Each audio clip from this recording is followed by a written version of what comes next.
What's up, guys? Dave Williams here, 1/3 of Deranged Off-Road.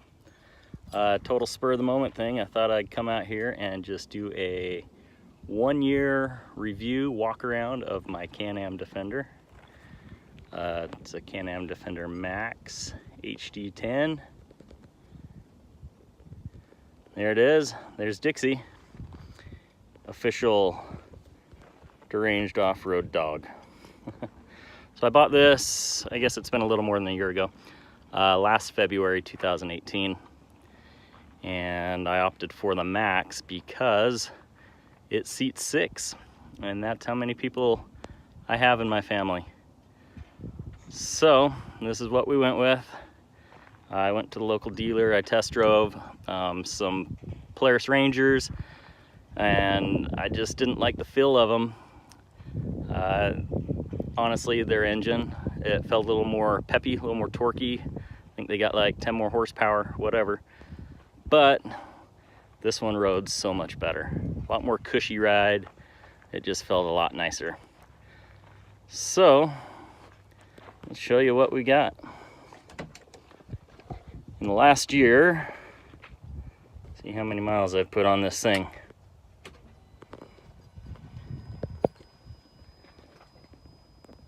In the last year, I have put on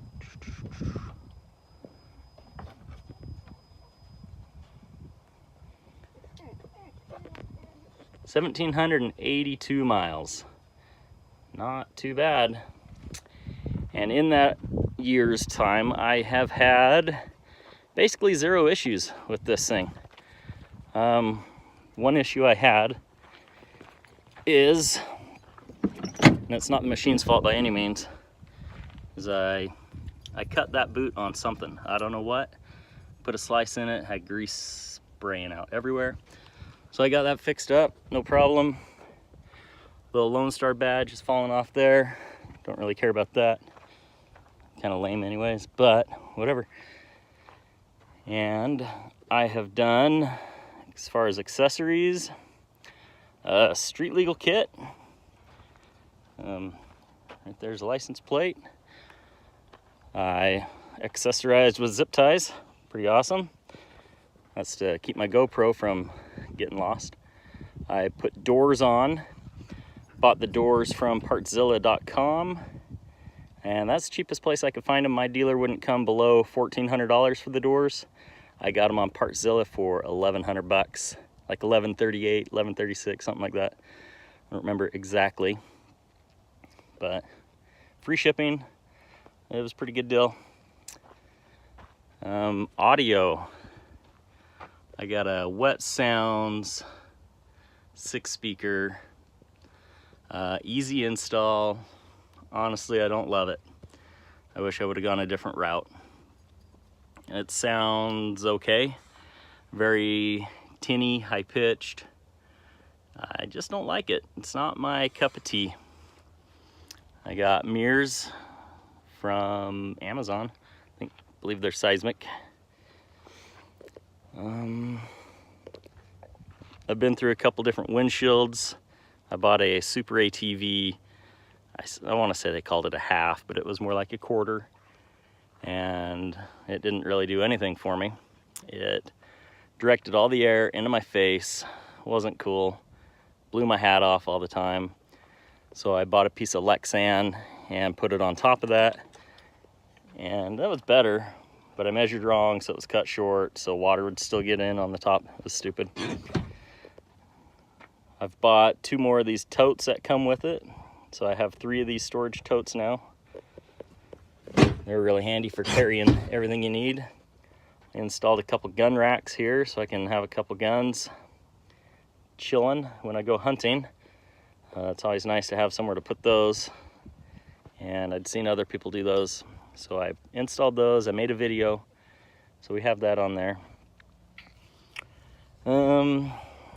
Still rocking the stock Bighorn 2.0s. They're doing really well. 1,700 miles on them and still got a lot of tread life left. I'll probably upgrade to the Tusk Terabytes when that day comes. I got a Nightlight 20-inch light bar on here. As you can see, it's not exactly level, kind of crooked. I should probably adjust that. This here is just a mount for a GoPro to put on the front. I really like the Nightlight light bar. Puts out a lot of good light. And then I added some LEDs in here, and I think they're brighter than the light bar. When I'm going down the road, it is like daylight. It's pretty sweet.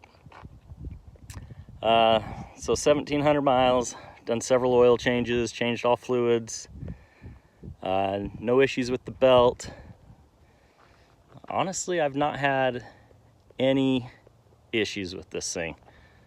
I don't ride mud, so that helps a lot. I hear a lot of guys complain, you know, this machines suck. Well, they got like 37-inch tires on it, and they're mudding every weekend. Of course, things are gonna break.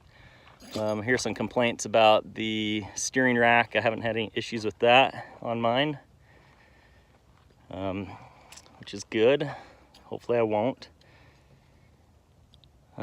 Just trying to think of what else I may have done to this.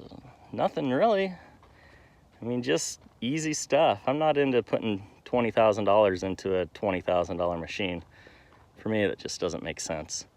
So that's not my style. Other people, you know, they do the mud, all that kind of stuff, and you're just spending so much money doing that. That's fine for them. Future plans. I'd like to go 32-inch terabytes on it, some 15-inch wheels. I'd really like to get some portals, because I want to do some more rock crawling, that kind of stuff. I don't know if that'll ever happen. They're a little spendy. I got other things to spend money on besides this. But, you know, all we do is trails, this kind of stuff out here in St. George. That's where I'm at. This is what we do. We do some sand riding. Obviously, it's not a sport UTV, so I'm not climbing big dunes or anything like that, but we do get out there, and it does okay. Takes us where we want to go.